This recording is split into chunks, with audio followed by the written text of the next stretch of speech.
Séquence 1.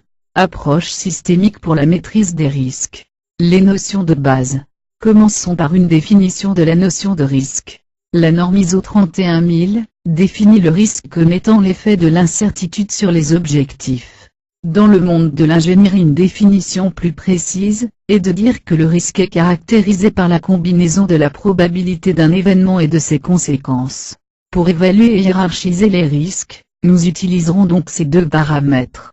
La probabilité qui caractérise l'incertitude, et la gravité qui caractérise l'effet sur les objectifs. Le niveau de risque est défini à partir de ces deux paramètres en utilisant une grille appelée matrice de risque. Pour chaque couple de probabilité et de gravité, on définit un niveau de risque. En général, on utilise 3 ou 4 niveaux comme sur cet exemple. Si la probabilité d'occurrence d'un événement indésirable est faible et la gravité de cet événement est également faible, le risque sera considéré comme étant négligeable. Si en revanche, la probabilité d'occurrence et la gravité sont élevées, le risque sera considéré comme non acceptable.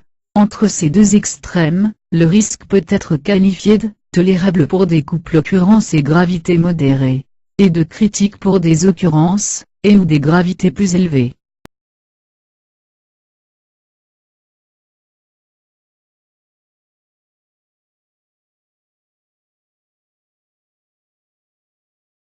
Exemple de grille de cotation de la gravité. L'échelle de gravité comprend elle aussi un nombre fini de niveaux.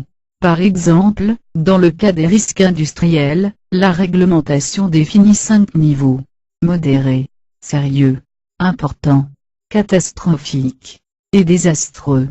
Cette grille s'appuie sur les seuils de toxicité aiguë, SELS, seuil des effets létaux significatifs, SEL, seuil des effets létaux, SEI, seuil des effets irréversibles, et sur le nombre de personnes qui y sont exposées. Les seuils des effets irréversibles, SEI, délimitent la zone des dangers significatifs pour la vie humaine. Les seuils des effets létaux, SEL, délimitent la zone des dangers graves pour la vie humaine. Les seuils des effets létaux significatifs, SELS, délimitent la zone des dangers très graves pour la vie humaine.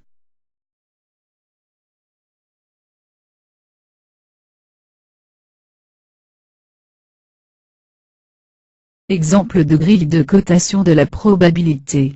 L'échelle de probabilité comprend toujours de 4 à 5 niveaux. Dans cet exemple, les risques industriels sont définis selon 5 niveaux. Cela va de courant à extrêmement peu probable. Ces niveaux sont associés à une probabilité décroissante d'occurrence de la survenue de l'événement indésirable au cours d'une année.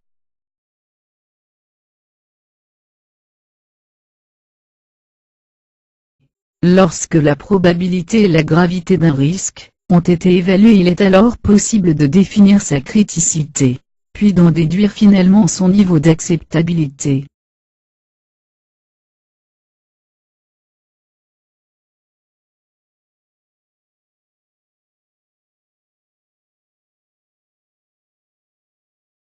Illustrons ce principe de cotation sur l'exemple des risques professionnels rencontrés par un opérateur.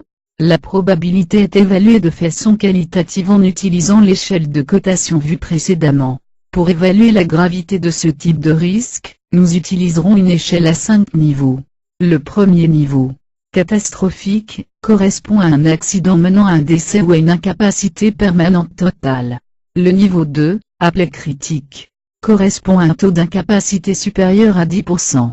Le niveau 3, appelé majeur, correspond à un taux d'incapacité permanente égal ou inférieur à 10%.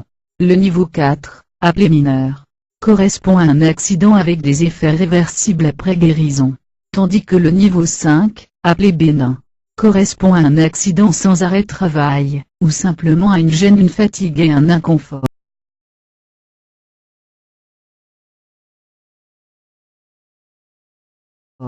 Prenons maintenant l'exemple des risques industriels. Ces risques peuvent être de 3 types. Les risques toxiques qui correspondent à la libération d'un gaz toxique, les risques d'incendie, et les risques d'explosion. Pour ce type de risque, la probabilité est évaluée à partir d'un arbre de défaillance, qui fournit une valeur numérique pour la probabilité. La gravité, quant à elle, est évaluée à partir du nombre de personnes potentiellement impactées.